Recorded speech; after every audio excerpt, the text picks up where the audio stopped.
everything that's not us, our karma, our conditioned behavior, is all part of this ego construct.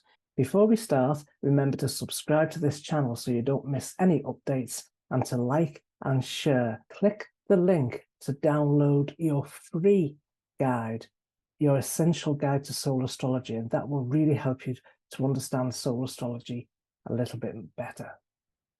And you can read about the 12 zodiac signs and their soul-centered meanings in more depth in my book, Soul Astrology, how your rising sign reveals your soul path and life purpose. Okay, so let's begin. What is this core teaching? What is this core message that the Tibetan was trying to convey? And so I think it boils down to the fact that your soul is the essence of who you are, and everything else is learned. Everything else that we think we know about ourselves is an idea that's been given. Somebody gives you a name, say David. Hi, David. You know, you were born, there you are, cute little baby. Mom says, oh, this is David. And you start, you know, getting older and learning things, and everyone says, you're David. And you go, oh, okay, I'm David. So what does that mean? And then we set out our whole lives, like, what does it mean to be David? What does it mean to be Laurie, Jackie, Trish, Ruth? What does that mean? And that starts the formation of ego. And so as we go through life, we add to our idea of who we are.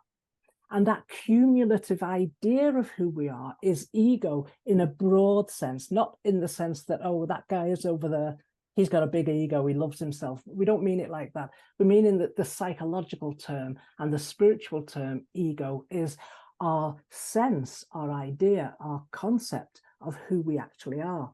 And so the core essence of the teachings, the wisdom teachings, is that that is actually not who we are. That is not who we are. That's an idea. It's a construct that gets built up over our lifetime.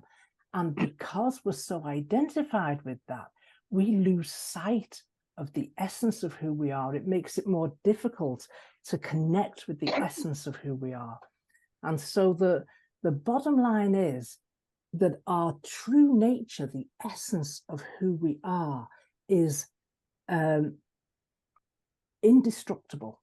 It's always there. It's been there with us in our previous lifetimes. It'll be there with us in our future lifetimes. And that is the essence of who we are.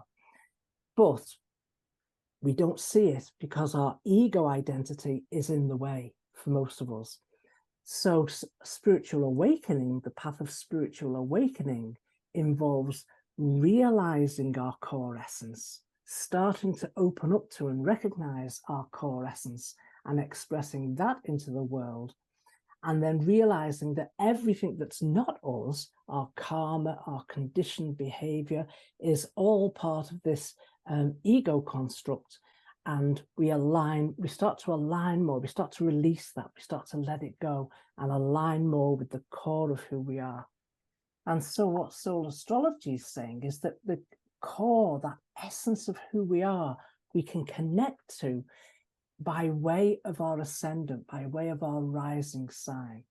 That will bring us more closely into the essence of who we are, rather than our learned behavior, which we can see more in people who are starting to become spiritually awakened. We can touch our essence with our soul sign, and we can see our personality expression in the personality signs, mainly the sun and the moon sign. They're the most obvious ones. So that's why I always say to start simply with the sun, moon, and rising sign. But if somebody isn't even interested, has no inclination whatsoever towards spirituality, and they are 100% ego-centered, you know, driven by the needs of the ego, identified with the ego, then in this lifetime, they will probably not express a higher vibration, a more spiritual vibration of the soul sign, the rising sign. They would just express it at the personality level of that sign. And we'll get more into the different vibrations of each sign. We can see each sign as kind of like the octaves on a musical scale. So when we're more ego-centered, when we're more ego-identified, we're going to express the lower octaves of our sun, moon, and rising sign. And then as we become more spiritually aware and more aware of the subtle energies, when we're more fully aligned with our soul, then we'll even start to express the higher expressions of our personality signs. So that's why I say the soul essence is what's wanting to be expressed through you, and your personality, mainly the sun and moon signs, are how you do it.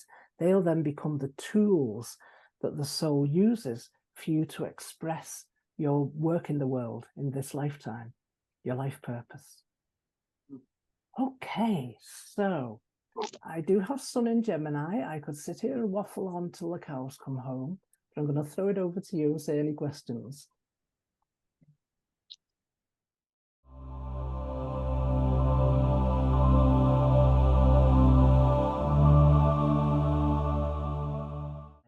Remember to click the link below to download your free guide and learn more about soul astrology. And when you're ready to go deeper, have a look at my book, Soul Astrology, How Your Rising Sign Reveals Your Soul, Path and Life Purpose. That tells you a lot more about the soul purpose of each of the 12 signs.